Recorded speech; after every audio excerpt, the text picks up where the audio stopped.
শিয়া সুন্নির দাপটে মোহাম্মদী ইসলামের পরাজয়।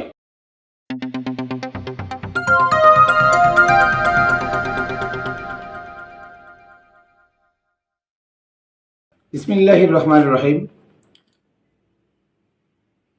প্রিয় তরিকার বন্ধুরা, দেশে ও বিদেশে যারা যেখানে আছেন সকলকে জানাই আমি Mainul Kabir Khatune Jannat TV YouTube channel, Facebook page ও রামবেলের পক্ষ থেকে শুভেচ্ছা অভিনন্দন। বন্ধুরা, আমি আপনাদের সামনে তুলে ধরব যে শিয়া সুন্নি কোথা থেকে আসলো, কারা আবিষ্কার করলো এবং এই শিয়া সুন্নির আড়ালে মাওলা আলীর যে বেলায়েতের রাস্তা এবং ইমামিয়াতের যে রাস্তাটা, ইমামিয়াতের ধারা, সুফিবাদ কি করে পিছনে পড়ে যায়। সুফিবাদের কোনো অস্তিত্ব শিয়া সুন্নির মধ্যে নাই। তো দেখুন, আমরা জানি 4 মাযহাব আর 6 জাতীয় শিয়া।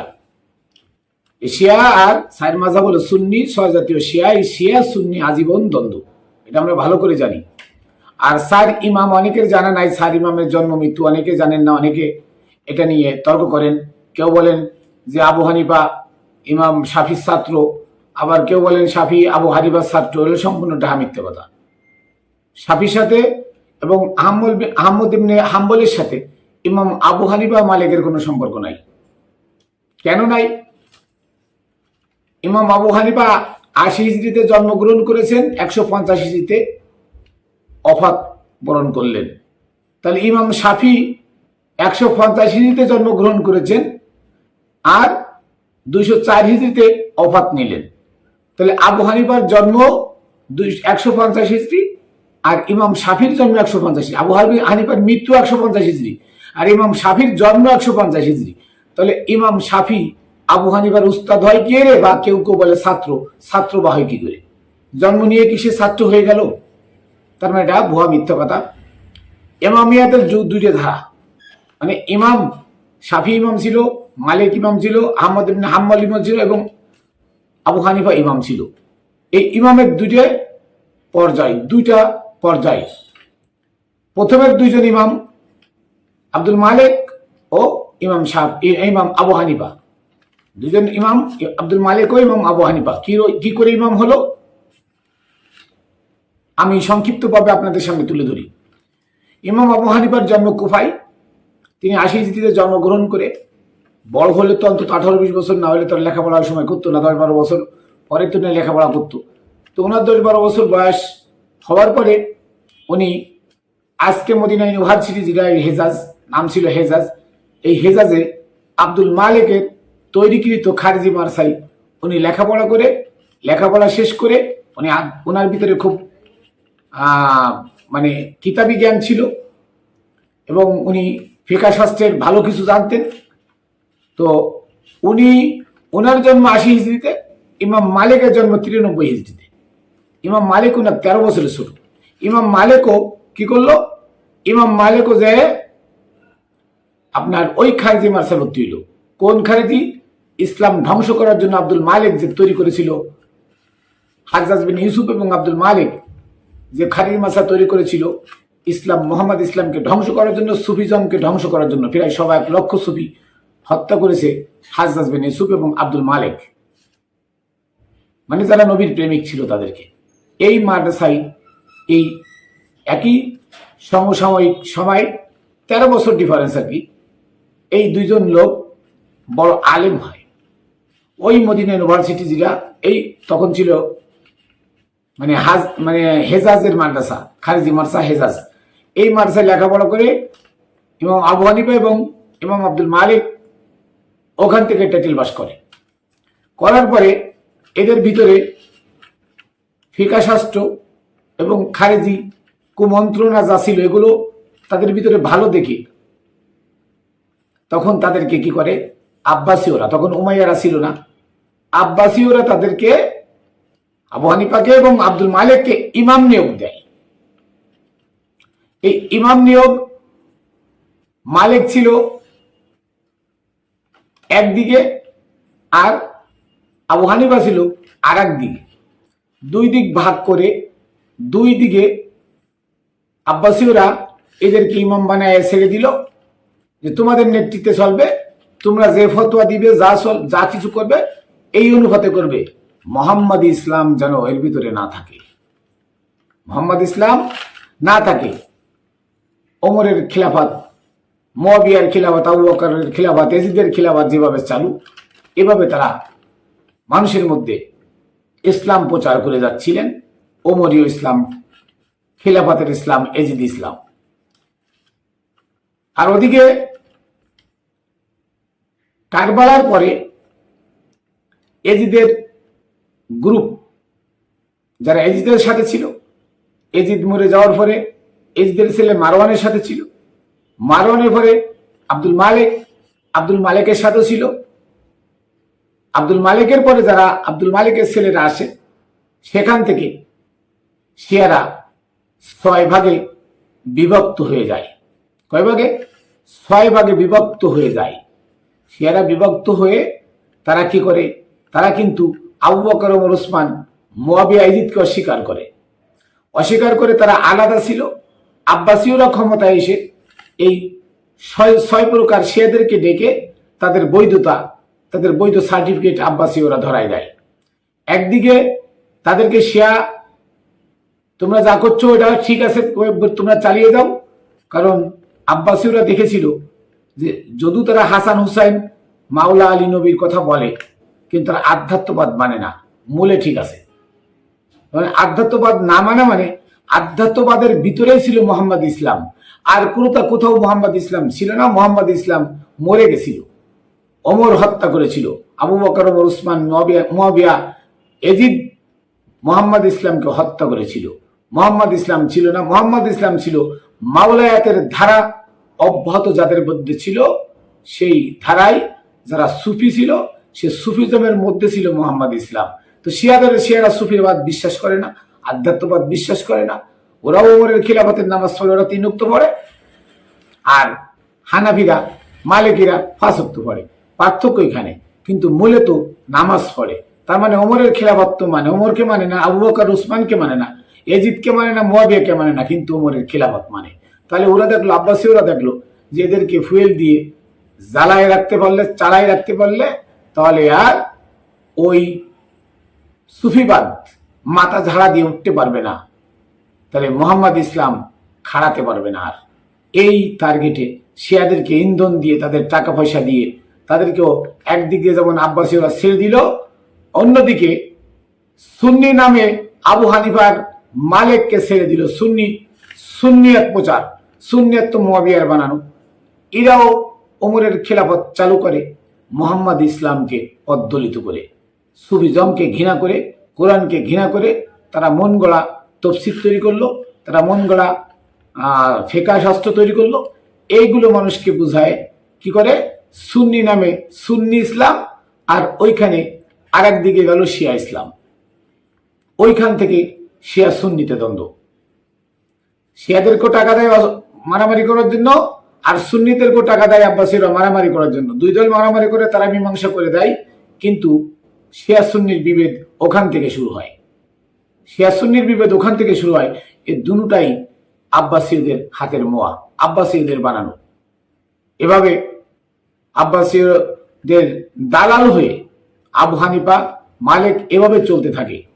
যদিও আবু হানিফা শেষ দিকে এসে কলিজার টুকরা ইমাম হুসাইনের ছেলে জয়নুল আবদিনের মেজো ছেলে জায়েদ ইবনে আলীকে ইমাম আবু হানিফা সহযোগিতা করেছিল উমাইয়াদের সাথে যুদ্ধ করার জন্য। যাই হোক, আবু হানিফা তো 80-তে জন্ম, তার মানে 120-এর মতো, 120 হিজরি সম্ভবত, 120 কি 25 হিজরিতে জায়েদ মারা যায় কার কাছে? উমাইয়াদের কাছে। তো এই জায়েদ উমাইয়াদের কাছে শহীদ হয়। জায়েদকে টাকা দিয়ে, পয়সা দিয়ে সহযোগিতা করেছিল কে? আবু হানিফা। এবং পরক্ষণে এসে জাফর সাদিকের কাছে বায়াত হয়। জায়েদের কাছেও বায়াত হয়েছিল। জায়েদ মারা গেলা যাওয়ার পরে জাফর সাদিকের কাছে বায়াত হয়। আর এইটা আব্বাসীয়রা জানার পরে, আব্বাসীয়রা যখন ক্ষমতায় ছিল, আব্বাসীয়রা জানার পরে কি করলো, আব্বাসীয়রা মনসুর, খলিফা মনসুর বিষ দিয়ে ইমাম আবু হানিফাকে মেরে দিল। ইমাম মালিক বহুমূত্র ছিল, তার মানে ডায়াবেটিস ছিল, ইমাম মালিকও মারা গেল।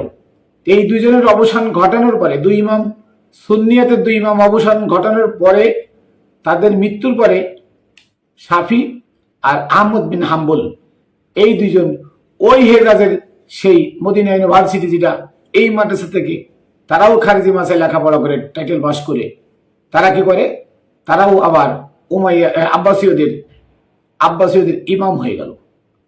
যাওয়ার পরে আব্বাসীয়রা এই শাফি এবং মালিককে দিয়ে তারা কি করে, ফতোয়া, নতুন ফতোয়া শুরু করলো। এটাও সুন্নিয়াত, এটাও সুন্নিয়াতের ফতোয়া। ওদিক দিয়ে শিয়া, এদিক দিয়ে সুন্নি। এই শিয়া সুন্নি আজীবন দ্বন্দ্ব কেন? আজীবন দ্বন্দ্ব এটাই নিয়ে বলে আব্বাসীয়রা হচ্ছে মূল নাটের গুরু, আব্বাসীয়রা।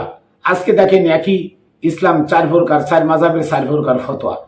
শাফি একরকম দিছে, মালিক একরকম দিছে, এখন ইমাম আবু হানিফা একরকম দিছে, ইমাম আহমদ ইবনে হাম্বল একরকম দিছে। তার মানে একই ধর্ম চার প্রকার হয়ে গেল, চার মাযহাব, চার ইমাম বানাই দিল। কারা? আব্বাসীয়রা। কেন? ইসলামকে খণ্ড খণ্ড করে, ইসলামে খণ্ড খণ্ড করে দলে দলে যদি দ্বন্দ্ব লাগাই রাখি, তাহলে সুফিবাদের আর মাথা জাড়া দিয়ে ওঠার টাইম নাই। ঠিকই আজকে সুফিবাদ, সুফিজম এদেশে ইসলাম এনেছে সুফিরা। এদেশে ওই হানাফি গোষ্ঠী আনে নাই, শাফি আনে নাই, মালিক আনে নাই, হাম্বলিও আনে নাই এদেশে ইসলাম। এদেশে কোনো শিয়ারাও ইসলাম আনে নাই। মহাদেশে ইসলাম এনেছিল সুফিরা, অলিরা। সেই অলিদেরকে আজকে এই হানাফিরা গালি দেয়, শিয়ারা গালি দেয়। কেন গালি দেয়? বলে নাটের গুরু আব্বাসীয়রা শিয়া সুন্নি বানিয়ে দুই দলের মধ্যে দ্বন্দ্ব, এটা সঠিক না ওটা সঠিক, ওইটা সঠিক না ওটা সঠিক। এভাবে মানুষের বুঝতে বুঝতে জীবন শেষ। তার মাঝখান দিয়ে মোহাম্মদ ইসলামের পরাজয়, মোহাম্মদ ইসলামের দফাসারা। মোহাম্মদ ইসলাম একমাত্র জিবিয়ে রেখেছেন, জীবিত রয়েছে যাদের জন্য, তারা হচ্ছেন জামানার বড় বড় অলি মুর্শিদ, খাজা মঈনুদ্দিন চিশতি, গাউসুল আজম, বড় পীর আব্দুল কাদের জিলানী রহমতুল্লাহ আলাই, কুতুবুদ্দিন কাকি, ফরিদুদ্দিন গঞ্জে শেখর, ওসমান হারুনি, এমন বড় বড় আল্লাহর অলি যারা ভারতবর্ষে এসেছে, তারা সুফি। এই সুফিদের মাধ্যমে মোহাম্মদ ইসলামের বিজয় হয় সারা দুনিয়াতে। অথচ শিয়া সুন্নি আজীবন দ্বন্দ্ব লাগায় দেয়। এখনো দ্বন্দ্ব আছে, দেখেন শিয়া সুন্নির মধ্যে এখনো দ্বন্দ্ব, চিরদ্বন্দ্ব, চিরশত্রুতা। এই শত্রুতার মূল নাটের গুরু হলো আব্বাসীয়রা। এই আব্বাসীয়রা বংশে বংশে, গোত্রে গোত্রে আলাদা হয়ে যায়। এক একটা গোত্র আলাদা হয়ে গেছে, একটা ইমাম ধরায় সুন্নিয়াতের প্রদীপ জ্বালিয়ে দিয়েছে। শিয়াদের মধ্যে 6 গ্রুপ বানায়, তাদেরও ইসলামের প্রদীপ জ্বালিয়ে দিয়েছে। হাই হাসান, হাই হোসেন, হাই মাওলা আলী, এগুলো করে, কিন্তু আধ্যাত্মবাদ মানে না। মূলত মাওলা আলী জাতের ভিতরে তাদের মানে না। আধ্যাত্মবাদ মাওলা আলীর দরজা দিয়ে যে ঢোকে, সে আধ্যাত্মিক হয়ে যায়, সে মুর্শিদ হয়ে যায়, অলি হয়ে যায়। আল্লাহ কোরআনের 11 জায়গায় বলেছেন অলি মুর্শিদকে সম্মান করতে, অলি মুর্শিদের পথ ধরে চলতে। অথচ শিয়ারাও মানে না, সুন্নিরাও মানে না। এখানে শিয়া সুন্নির দ্বন্দ্বে মোহাম্মদ ইসলামের বিপর্যয়, মোহাম্মদ ইসলামের পরাজয়, মোহাম্মদ ইসলামের অবক্ষয়। আজকে সারা দুনিয়ায় মোহাম্মদ ইসলাম কেউ চিনে না, চিনে সুন্নি ইসলাম আর শিয়া ইসলাম। এইটাই হচ্ছে ইসলামের পরাজয়ের কারণ। অথচ ইতিহাস কয়জনে জানে? খারিজিদের কাছে জিজ্ঞেস করেন আবু হানিফার জন্ম কত, মৃত্যু কত সালে, বলতে পারবে না। ইমাম শাফি 40 বছর যায় নামাজ ফেলায়, নামাজ পড়ছে পানির ঘরে, এটাও ওরা বলে। এত বড় আল্লাহর ওলি ইমাম শাফি ছিল, বুয়া কথা। তাহলে আব্বাসীদের দালালি করে ইসলামকে ধ্বংস করলো কেন? মিথ্যা কথা আর কতকাল প্রচার করবে? এই মিথ্যাই ঢেকে গেছে মোহাম্মদ ইসলামের আসল পরিচয়। কারা মোহাম্মদ ইসলামের ধারক বাহক, কারা মোহাম্মদ ইসলাম প্রচার করেছে, কারা চালু করেছে, এই কথাগুলো আজকে সমস্ত সমাজ থেকে উঠে গেছে। মানুষের মুখে শুধু ওমরের খেলাফত, উসমানের খেলাফত, মুয়াবিয়ার খেলাফত, আবু বকরের খেলাফত, ইয়াজিদের খেলাফত, এটাই শুধু মানুষের মনে, মাথায়, অন্তরে। কিন্তু মোহাম্মদ ইসলামের ভালোবাসা প্রেম কারোর অন্তরে নাই। বললেই বলে কাফের, বললেই বলে মাজার পূজারি, বললেই বলে কবর পূজারি, বললেই বলে বলে ভণ্ড পীরের দালাল, নাউজুবিল্লাহ। অথচ ভণ্ডামি কিন্তু ওরাই করে। মোহাম্মদ ইসলাম যারা ধারণ করে রেখেছে, দেশে যারা এনেছে 360 জন অলি, তারা মোহাম্মদ ইসলামের ধারক বাহক। একজন অলি কোন আব্বাসীয়দের গোলামি করে মসজিদে ইমামতি করে টাকা নিয়ে খায় নাই, কোন নজির দেখাতে পারবেন না। অথচ মোহাম্মদ ইসলাম আজকে হাটে বাটে, হাটে ঘাটে, মাঠে, মসজিদে, মাদ্রাসায় বিক্রি হচ্ছে, বস্তায় ভরে ভরে বিক্রি হচ্ছে। এদেশে 70 লাখ মোহাম্মদ ইসলামের শত্রু 70 লাখ মোল্লা মুন্সি বানায় দিয়ে দিচ্ছে ইংরেজদের টাকায়। ভিক্ষা করে খাও আর মোহাম্মদ ইসলামের ফরজায় ডেকে আনো। এই হচ্ছে আমাদের ইসলাম। তো আমি বলতে চাইছিলাম, সুন্নি আর শিয়া আব্বাসীয়দের টোপ, আব্বাসীয়দের গোলাম, আব্বাসীয়দের দালাল। এই দুনো দলই আব্বাসীয়রা প্রতিষ্ঠা করে দিয়ে গেছে নিজ হাতে, এই জন্য যাতে সুফিজম, আধ্যাত্মবাদ এবং আল কুরআন সমাজে আর প্রতিষ্ঠিত না হয়। তাই আসুন এই শিয়া সুন্নি ত্যাগ করে আমরা সুফিবাদ, সুফিজমকে আঁকড়ে ধরি, প্রাণের ভিতরে সুফিজমকে লালন করি, পালন করি। এই সুফিজমের মধ্যেই আছে আমার দিনের নবী মুহাম্মদ মুস্তাফা সাল্লাল্লাহু আলাইহি সাল্লামের প্রেম, ভালোবাসা, তার চরিত্র, তার আদর্শ। এছাড়া আপনি আব্বাসীয়, সুন্নি আর শিয়ার মধ্যে আমার নবীর বিন্দু মাত্র আদর্শ পাইবেন না। কারণ তাদের আকীদা কোরআন নাই, তাদের আকীদায় নবীর প্রেম নাই, তাদের আকীদায় বেলায়েতের সম্রাট মাওলা আলীর প্রেম নাই। যতই মুখে মুখে যা বলে, এটা তাদের মুখে অন্তরে নাই, তাদের অন্তরে ঢুকবে না, কারণ ঢুকার কোনো রাস্তা নাই। যাই হোক, আপনারা সকলে আমার জন্য দোয়া করবেন। সবসময় আপনাদের কাছে যেন সত্যটা আমি তুলে ধরতে পারি। তাই আজকে শিয়া সুন্নি ত্যাগ করে সুফিজমের রাস্তা ধরুন, অলি মুর্শিদের রাস্তা ধরুন, যদি এহকাল পরকাল দুই কালে মুক্তি পাইতে চান। আমি আমার ভুল ত্রুটি ক্ষমা চেয়ে আমি এখানে শেষ করছি। আমার জন্য দোয়া করবেন। আমি আমার শেষ সালাম ভক্তি পাক পাঞ্জাতনের পাক কদমে, বাবা শাহ আলীর পাক কদমে এবং আমার মুর্শিদের পাক কদমে রেখে এখানে শেষ করছি। আবার দেখা হবে খাতুনে Jannat TV YouTube channel, Facebook পেজের পক্ষ থেকে। সকলকে শুভেচ্ছা, অভিনন্দন। ভালো লাগলে চ্যানেলটি সাবস্ক্রাইব করবেন, ফেসবুক পেজটা ফলো দিবেন, লাইক, কমেন্ট, শেয়ার যদি পারেন করবেন, বন্ধু বান্ধবের কাছে যাতে পৌঁছে যায়। আর আমার এই চ্যানেল থেকে সর্বক্ষণ সত্য কথা পাইবেন, এর জন্য আমাদের চ্যানেলটা আপনারা সাবস্ক্রাইব করে সাথে রাখবেন, যাতে সর্বক্ষণ আমাদের ভিডিওগুলো আপনারা পান। তো আমি এখানে শেষ করছি। আবার দেখা হবে অন্য ভিডিওতে। জয় গুরু।